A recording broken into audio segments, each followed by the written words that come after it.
नमस्कार Saurabh ji, NBC 24 news में आपका बहुत बहुत स्वागत है। हमारे कुछ सवाल है आपसे। जिस तरीके से पेपर लीक का इन दिनों मामला चल रहा है बिहार में, काफी ज्यादा ज्वलंत मुद्दा है। थर्ड फेज की बहाली से जुड़ा यह मामला है। ऐसे में यूयू जांच कर रहा है और कहीं ना कहीं जिस तरीके से जो लोग पकड़ाए हैं, इसको देखते हुए जांचें जारी है। कई सारे सुराग मिले हैं, कई सारी बातें सामने निकल के आ रही है। इस मामले को कैसे आप देख रहे हैं? देखिए, अभिषेक जी, सबसे पहले आपको धन्यवाद। ये जो बातें हो रही है कि आर्थिक अपराध इकाई ने अभी जो 5 लोगों की गिरफ्तारी हुई आपको मध्य प्रदेश से, उज्जैन से, तो उन लोगों की गिरफ्तारी के बाद उनको 48 घंटे के ट्रांजिट रिमांड पर ले जाया गया और पूछताछ के बाद उन्होंने जो किए हैं उसमें कई लोगों के नाम उन्होंने बताए हैं। अब जांच के क्रम में आर्थिक अपराध इकाई बेहतर जानती है, क्योंकि कई लोग खुलासे तो होने नहीं है।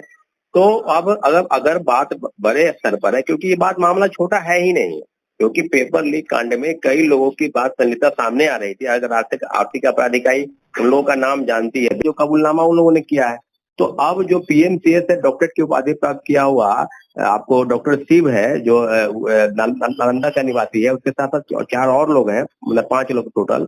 तो आप समझ लीजिए कि आर्थिक अपराध इकाई जांच को किधर ले जाना। अगर आर्थिक अपराध इकाई बेहतर काम नहीं करेगी और लगातार कभी 10 दिन 15 दिन के बाद 2 लोगों की गिरफ्तारी होगी, 5 लोगों की गिरफ्तारी होगी, मेरा ऐसा मानना है कि बेहतर काम करने के लिए आपको सरगनाओं का, जो उसका मुखिया है, जो उसका मास्टरमाइंड है, सिर्फ पेपर लीक, सिर्फ ये डॉक्टर शिव तक सीमित नहीं है। बीपीएससी के पूर्व चेयरमैन अतुल प्रसाद जी से पूछताछ की जानी चाहिए थी, परंतु अभी तक इस तरह की चीजें सामने नहीं आ रही है। तो अभिषेक जी, अब हम लोग ये मान के चले कि जो चीजें सामने बीपीएससी कह रही है कि हम परीक्षा लोकसभा चुनाव के तुरंत बाद, यानी 10 जून से लेकर 12 जून से 13 जून तक एक संभावित तिथि की घोषणा वो कर रही है, तो हम वही जांच जिस पर बीपीएससी खुद जांच के कटघरे में है, जिस पर पहले सारे आरोप सिद्ध हो चुके हैं, वो परीक्षा लेने के लिए इतनी उतावली क्यों है भाई? हम लोग इंतजार कर रहे हैं कि आर्थिक अपराध का पूरा मामले का भंडाफोड़ करे। कौन कौन लोग शामिल है, कई शिक्षक नेता है कोई, या शिक्षक इंस्टीट्यूट के कोई माफिया है, या कोई बड़े बड़े नाम है इसमें, कोई मिनिस्टर का नाम भी अगर सामने आ रहा है, तो बिना जांच के आप परीक्षा लेना कहीं से भी शिक्षक अभ्यर्थियों के हक में नहीं है।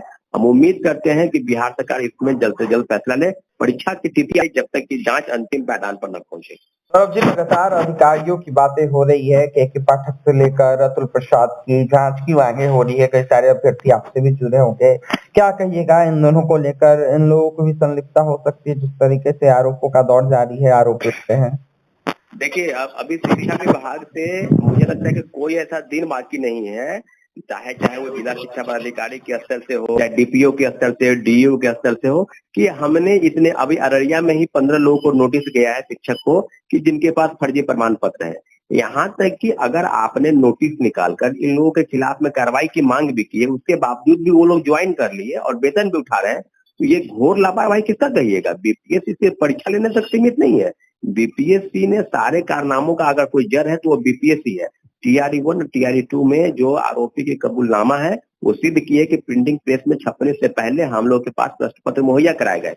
और ये जो लीक है, ये जो पेपर लीक है, इसमें अंतर्राज्यीय देश के तमाम राज्यों के, जैसे कि उत्तर प्रदेश, झारखंड, उड़ीसा, बंगाल, दिल्ली, हरियाणा, पंजाब, कई राज्यों के सेटरों के साथ इनकी साठगांठ थी और प्रश्न पत्र मुहैया कराकर लोगों को रटवा कर और फिर परीक्षा केंद्र पर लाया गया। तो ये बहुत बड़ा मामला नेक्सस है। अगर इस मामले में अगर राज्य सरकार खुली छूट नहीं देती है आर्थिक अपराध इकाई को, तो पेपर लीक तो ऐसी बात नहीं है। पेपर लीक तो घटना आम हो जाएगी। पेपर लीक बिहार में ना ये पहली होगी, ना ये लास्ट पेपर लीक है। सारे मामलों पर अगर चुप्पी साधी बैठेगी तो हम लोग यही मान के चलेंगे कि पेपर लीक होती रहेगी, परीक्षा होती रहेगी, परीक्षार्थी परीक्षा देंगे, जिनके पास पैसा है वो पैसा देकर नौकरी कर लेंगे। लेकिन जाहिर सी बात है, आर्थिक अपराध इकाई अगर काम कर रही है तो थोड़ा सा परीक्षा को, अगर जून में है तो उसको आगे बढ़ाकर अगस्त सितंबर कीजिए। लेकिन इतना जरूर है कि बड़े मामलों की जो जांच है उसमें आर्थिक अपराध इकाई बेहतर काम कर रही है। हम लोग परीक्षा को आगे कराने के लिए माननीय मुख्यमंत्री से जरूर आग्रह करेंगे। चुनाव के बाद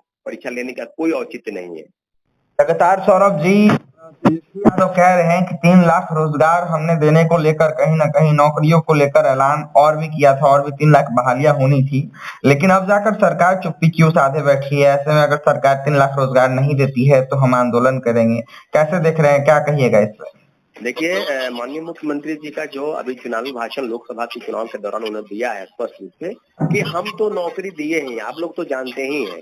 तो ये मुख्यमंत्री जी के बिना सिग्नेचर के कोई नौकरी नहीं मिलती है, ये बात बिल्कुल सही है। लेकिन आपको याद होगा कि तेजस्वी यादव के साथ महागठबंधन की जब सरकार बनी आरजेडी और जेडीयू की, तब से तेजस्वी यादव जी ने प्रेशर बनाया। हम तेजस्वी यादव का समर्थन नहीं करते हैं, लेकिन इतना जरूर है कि तेजस्वी यादव के रहने से ये बात जरूर है कि प्रेशर पॉलिटिक्स उसको कह सकते हैं। हाँ, दूसरी तरफ क्रेडिट लेने का और भी था। तो 17 महीने का की तरफ जो अगर बात करेंगे तो इतना जरूर है कि 3 महीने में 2 लाख शिक्षकों की बहाली प्रक्रिया निकाली गई। लेकिन क्रेडिट लेने के होड़ के चलते चाहे जो भी हो, ये जो सरकार है उसका जो है खात्मा हुआ, सरकार टूटी, फिर एनडीए की सरकार बनी।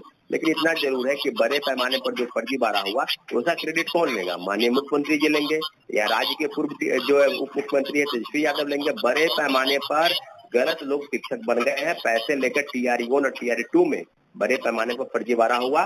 बीपीएससी के पूर्व चेयरमैन अतुल प्रसाद जी और के पाठक जो बहुत बड़ा डींग हाँकते हैं, कई छात्रों को डराते हैं, शिक्षकों को डराते हैं, धमकाते हैं। तो क्या इतने बड़े पैमाने पर फर्जीवाड़ा हुआ जिसका कौन लेगा क्रेडिट?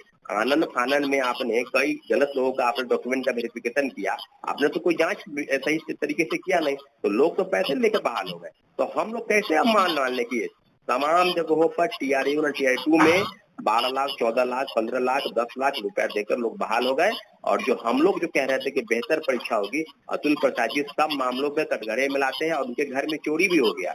बहुत हास्यास्पद है कि ऐसे लोग जो बड़े पद पर बैठे हैं और कई तरह के डींग हाँकते हैं, कभी दार्शनिक तरीके से बात करते हैं कि चांद पर जमीन खरीदने जैसा नहीं होगा, हम तूफान से चस्ती निकाल कर आए। यही व्यक्ति है जो क्वेश्चन पेपर प्रिंटिंग प्रेस में छपने से पहले सेटिंग गेटिंग के तहत शिक्षा विभाग के हाथ में सौंप दिया गया और हम लोग चिल्लाते रह गए कि आखिर किस तरह के फर्जीवाड़ा क्यों, क्योंकि सबको पता है कि किस तरह का खेल TRE 1 TRE 2 में हुआ। जब तक कि TRE 3 का भंडाफोड़ नहीं होता हम लोग इससे अनभिज्ञ रहते हैं। लेकिन निश्चित रूप से बेहतर काम करिए आर्थिक अपराध इकाई, परीक्षा का डेट को एक्सटेंड किया जाएगा। 12 जून जो बताई जा रही है वो परीक्षा लेना कहीं भी ठीक नहीं है। मुझे लगता है कि आर्थिक अपराध इकाई की जांच को जब तक अंतिम बिंदु पर नहीं ले जाती हम लोग इंतजार कर। सौरभ जी, अंतिम सवाल हमारा आपसे है, जिस तरीके से कोर्ट में आप लोगों का मामला चल रहा है, क्या कहिएगा? क्या कुछ मामले को लेकर अभी तक मामला कहां तक पहुंचा है? क्या सुनवाई में आप लोगों के हित में आएगा? क्या फैसला? देखिए अभिषेक जी, 4 मामलों कंप्यूटर साइंस के मामले पर सरकार को 8 सप्ताह का हलफनामा दिया गया है, अभी तक जवाब नहीं आया है। उर्दू के मामले में भी जवाब नहीं आया। दूसरा केस TWJC 1151 मामले में पहले 8 सप्ताह का समय दिया गया, जवाब नहीं आया। फिर 2 सप्ताह का समय दिया गया, जवाब नहीं आया। तीसरी सुनवाई होने वाली है, आपको आज या कल उसका संभवतः डेट मिल जाएगी। तो हम लोग उम्मीद करते हैं दूसरे मामले में TWJC 2337 मामले में अब अगली जो सुनवाई होगी वो 19 जून को होगी। तो हम लोग सरकार के उस फैसले पर जहां बड़े पैमाने पर सप्लीमेंट्री रिजल्ट के नाम पर सिर्फ खानापूर्ति हुआ, पहले फेज की बहाली में 2773 लोगों का रिजल्ट दिया, तो सीटें तो खाली रख दी गई। ये सीटें खाली रखकर फिर बड़े पैमाने पर धन का उगाही करने का जो षड्यंत्र बीपीएससी के पूर्व चेयरमैन ने रचा है, सारे मामलों पर माननीय उच्च न्यायालय जरूर फैसला करेगी, इसलिए हम लोगों ने कोर्ट की तरफ रुख किया है। अब तो बिहार सरकार से हम लोग लाचार हो जाएगा, चाहे वो महागठबंधन की सरकार हो चाहे एनडीए की सरकार हो। तमाम ऐसे लोग चाहे शिक्षक अभ्यर्थी हम लोग गुहार लगाते रहे, चिल्लाते रहे, लेकिन कोई सुनने वाला नहीं था।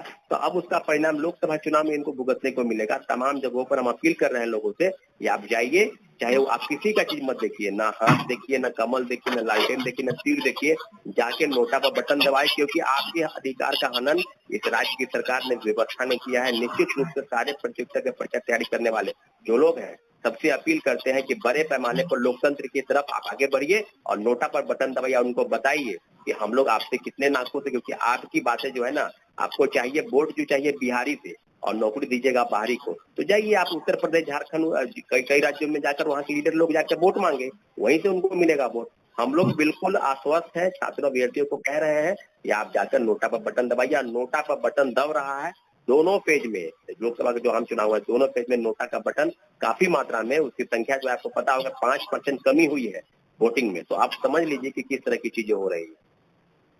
देखिए, वोट बिहारी देंगे और नौकरी बाहरी को देना ये बर्दाश्त नहीं करेंगे छात्र। ऐसे में छात्र सौरभ अपनी मुखर अंदाज को लेकर जाने जाते हैं। सौरभ का यह साफ कहना है कि जिस तरीके से शिक्षकों की बहाली हुई है उसमें भारी फर्जीवाड़ा धांधली हुई है, और जिस तरीके से चांद की बात करते हैं अतुल प्रसाद, उनके ऊपर कहीं ना कहीं कार्रवाई होनी चाहिए। साथ ही के पाठक भी कार्रवाई की मांग कर रहे हैं, जांच की मांग कर रहे थे। छात्र सौरभ यह साफ कहते हुए नजर आते कि मामला कोर्ट में चल रहा है और इसको देखते हुए 8 हफ्ते का हलफनामा को देखते हुए कहीं ना कहीं मौका दिया गया। इसके बाद सब कुछ स्पष्ट हो जाएगा क्या अभ्यर्थियों के हित में फैसला है कि देखने वाली बात होगी। कई सारा मामला है, कंप्यूटर साइंस का हो, उर्दू का हो या फिर अनेक विषयों का हो, इसको देखते हुए क्या कोर्ट का रुख रहेगा देखने वाली बात होगी। लेकिन फिलहाल जिस तरीके से बातें सामने निकल के आ रही है, इसको देखते हुए कई सारी चर्चाएं हो रही है। तो वही छात्रा सौरभ अपने बेबाक अंदाज को लेकर जाने जाते, बेबाक होकर अपनी बातें रख रहे थे। तो वही क्या कुछ करते आपने सुना है, अब जाकर दिखने वाली बातें होगी क्या कुछ शिक्षक अभ्यर्थियों के हित में